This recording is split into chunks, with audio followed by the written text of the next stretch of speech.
আমরা প্রথমে দেখব লিডারের চরিত্র নিয়ে কিছু শব্দ, তারপর দেখব অ্যাকশন আর রিঅ্যাকশন, এরপর আসবে প্রবলেম আর সলিউশন, এবং শেষে পারসেপশন আর স্ট্র্যাটেজি। আর সবশেষে দেখব এই পুরো ব্যাপারটা কিভাবে আপনাকে শব্দভাণ্ডারের খেলায় এগিয়ে রাখবে।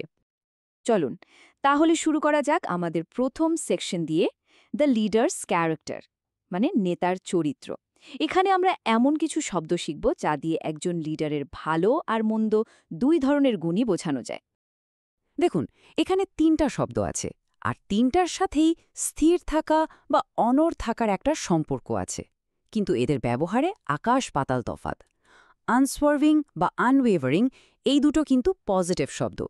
ধরুন আপনি আইবিএতে পড়ার ব্যাপারে একদম আনসোয়ার্ভিং, মানে আপনার লক্ষ্য একদম স্থির, আপনি নিবেদিত। এটা তো দারুণ একটা গুণ, তাই না? কিন্তু অবস্টিনেট শব্দটা নেগেটিভ। এর মানে হলো একগুঁয়ে, মানে এমন একজন যে কোনো ভালো পরামর্শ বা যুক্তিও শুনতে চায় না, নিজেরটাতেই গো ধরে বসে থাকে। এবার আসি কোহেরেন্ট শব্দটাতে। আচ্ছা, পরীক্ষার খাতায় যখন আপনারা কিছু লেখেন, তখন সবচেয়ে জরুরি কি? লেখাটা যেন গোছানো হয়, তাই না?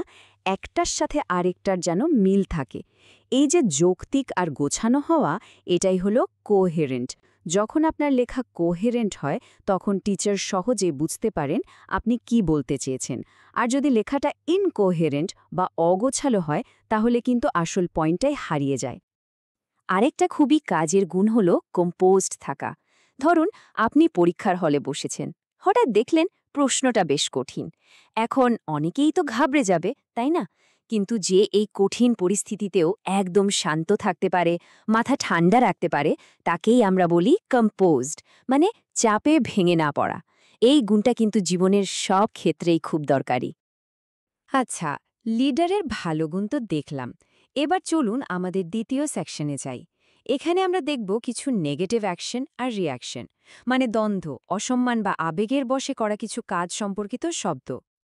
ডেরাইড আর বিলিটল দুটো শব্দই কিন্তু অসম্মান করা বোঝায়, কিন্তু এদের মধ্যে একটা ছোট্ট কিন্তু গুরুত্বপূর্ণ পার্থক্য আছে। ডেরাইড হলো কাউকে নিয়ে সরাসরি মজা করা, ব্যঙ্গ করা। ধরুন কেউ আপনার কথা বলার ভঙ্গি নিয়ে হাসাহাসি করল, এটা হলো ডেরাইড। আর বিলিটল হলো কারো কাজ বা গুরুত্বকে ছোট করে দেখানো। যেমন আপনি অনেক খেটে একটা প্রজেক্ট করলেন, আর আপনার বন্ধু বলল, ওহ, এটা তো যে কেউ করতে পারত। এই যে আপনার পরিশ্রমকে গুরুত্বহীন করে দিল, এটাই হলো বিলিটল করা। এই শব্দটা কিন্তু বেশ মজার আর একটু ট্রিকি। স্লাইড। দেখুন, এই একটাই শব্দ, কিন্তু বাক্যে ব্যবহারের উপর ভিত্তি করে এর অর্থ পুরো পাল্টে যায়। যখন এটা অ্যাডজেক্টিভ, তখন এর মানে হল সামান্য বা অল্প, যেমন আ স্লাইট ফিভার মানে অল্প জ্বর। আবার যখন এটা নাউন, তখন এর মানে হল অপমান, যেমন he ignored me and I took it as a slight, মানে সে আমাকে এড়িয়ে গেল আর আমি এটাকে একটা অপমান হিসেবে নিলাম। আর যখন এটা ভার্ব, তখন এর মানে অপমান করা বা গুরুত্ব না দেওয়া, যেমন she felt slighted by the lack of invitation, মানে দাওয়াত না পেয়ে সে অপমানিত বোধ করল। একই শব্দ, কিন্তু কত রকম ব্যবহার। চলুন আরও 4টা নেগেটিভ শব্দ চট করে দেখে নিই। অ্যাব্যাশ, মানে কাউকে এম্বারেসিং সিচুয়েশনে ফেলা বা লজ্জিত করা। অবট্রুসিভ, মানে যেচে পড়ে নাক গলানো বা বিরক্তিকরভাবে কোনো কিছুতে হস্তক্ষেপ করা। ট্যান্ট্রাম, এটা তো আমরা প্রায়ই দেখি, তাই না?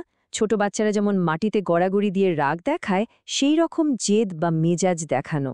আর অ্যান্টাগনিজম মানে হল শত্রুতা বা বিরোধিতা, দুটো দলের মধ্যে যে তীব্র বিরোধ, সেটাই অ্যান্টাগনিজম। তো অ্যাকশন রিঅ্যাকশন নিয়ে তো কথা হলো। এবার আমরা আমাদের তৃতীয় সেকশনে যাব, যেখানে আমরা শিখব প্রবলেম আর তার সলিউশন নিয়ে কিছু শব্দ। সমস্যাও কিন্তু নানা রকম হতে পারে। দেখুন, অর্ডিল হলো একটা দীর্ঘ, কষ্টকর ব্যক্তিগত অভিজ্ঞতা। যেমন প্রতিদিন ৩ ঘন্টা ট্রাফিক জ্যাম ঠেলে ভার্সিটিতে আসাটা আপনার জন্য একটা অর্ডিল হতে পারে। এটা আপনার ব্যক্তিগত ভোগান্তি। অন্যদিকে কমোশন হলো বাইরের গোলমাল বা হট্টগোল। ধরুন রাস্তায় হঠাৎ করে একটা হইচই চেঁচামেচি শুরু হলো। এই যে বিশৃঙ্খল পরিস্থিতিটা, এটাই হলো কমোশন। প্লিড আর অ্যাপিল দুটো শব্দের মানেই অনুরোধ করা, কিন্তু ভাবটা একদম আলাদা।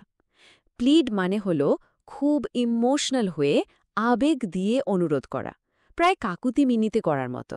যেমন হি প্লিডেড ফর ফরগিভনেস। আর অ্যাপিল হল আরও ফর্মাল বা যৌক্তিক একটা অনুরোধ, যেমন আইনজীবীরা কোর্টে অ্যাপিল করেন, অথবা কোনো কিছুর আবেদনও অ্যাপিল হতে পারে, যেমন the campaign has a wide appeal among young voters. এখানে অ্যাপিল মানে আকর্ষণ। আচ্ছা, এই টেবিলে আছে কাজ আর তার ফলাফল নিয়ে 4টা দারুণ শব্দ। রেকটিফাই মানে হলো কোনো ভুল ঠিক করা বা শুধরে নেয়া, খুবই সহজ।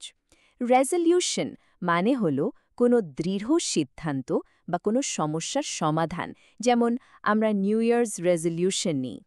ফোরফিট মানে হলো শাস্তি হিসাবে কোনো কিছু হারানো বা খোয়ানো, যেমন খেলায় নিয়ম ভাঙলে পয়েন্ট ফোরফিট করতে হয়। আর বিলেটেড মানে হলো দেরিতে, যেমন বিলেটেড হ্যাপি বার্থডে, এটা তো আমরা সবাই বলি। এবার আমরা চলে এসেছি আমাদের শেষ কন্টেন্ট সেকশনে। এই সেকশনটা বেশ মজার, কারণ এখানে আমরা শিখব এমন কিছু শব্দ যা দিয়ে বোঝানো হয় যা বাইরে থেকে দেখা যায় আর যা আসলে সত্যি। একটা প্রশ্ন করি, আপনি কি এক্সট্রাভেগেন্ট নাকি ইকোনমিক্যাল? এক্সট্রাভেগেন্ট মানে হলো প্রয়োজনের চেয়ে অনেক বেশি খরচ করা, যাকে আমরা বলি বিলাসী বা অপ্রব্যয়ী। আর ইকোনমিক্যাল মানে হলো হিসেব করে চলা, যে অপচয় করে না, মানে সাশ্রয়ী। দুটো কিন্তু একদম বিপরীত।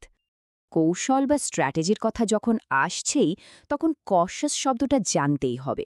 কশাস মানে হলো সতর্ক, মানে কোনো ঝুঁকি নেওয়ার আগে বা কোনো কাজ করার আগে খুব সাবধানে চিন্তাভাবনা করা। যেমন ইনভেস্ট করার আগে একজন কশাস ইনভেস্টর সব দিক খতিয়ে দেখেন। এই দুটো শব্দকে একটা জুটি হিসেবে ভাবতে পারেন। স্যামব্লেন্স হলো একটা লোক দেখানো বা বাহ্যিক রূপ, যা দিয়ে আসল সত্যিটা লুকানো হয়। ধরুন, আপনি ভেতরে ভেতরে খুব চিন্তিত, কিন্তু বাইরে শান্ত থাকার একটা স্যামব্লেন্স বজায় রাখছেন। আর কনকক্ট মানে হলো এই নকল গল্প বা পরিকল্পনাটা বানানো। যেমন হোমওয়ার্ক না করে ক্লাসে এসে একটা গল্প কনকক্ট করা, মানে বানিয়ে বলা। একটা হলো নকল রূপ, আর অন্যটা সেই রূপটা তৈরি করার কাজ। কি টেকঅ্যাওয়ে হলো, শব্দগুলোকে এভাবে থিম অনুযায়ী গ্রুপ করে পড়লে সেগুলো মনে রাখা অনেক অনেক সহজ হয়ে যায়। আর এভাবেই আপনি একটা কোহেরেন্ট ভোক্যাবুলারি তৈরি করতে পারবেন। দেখুন, আমরা কোহেরেন্ট শব্দটা আবার ব্যবহার করলাম, মানে একটা গোছানো আর শক্তিশালী শব্দভাণ্ডার। আচ্ছা, শেষ করার আগে আপনাদের জন্য একটা প্রশ্ন রেখে যায়। আইবিএ পরীক্ষার প্রস্তুতির জন্য সফল হতে আজকের শেখা শব্দগুলোর মধ্যে কোনটা সবচেয়ে বেশি জরুরি বলে মনে হয়? আপনার অ্যাপ্রোচটা কি আনওয়েভারিং হওয়া উচিত, নাকি আপনার স্টাডি প্ল্যানটা কোহেরেন্ট হওয়া উচিত, অথবা পুরো যাত্রায় কশাস থাকা উচিত? একটু ভেবে দেখবেন।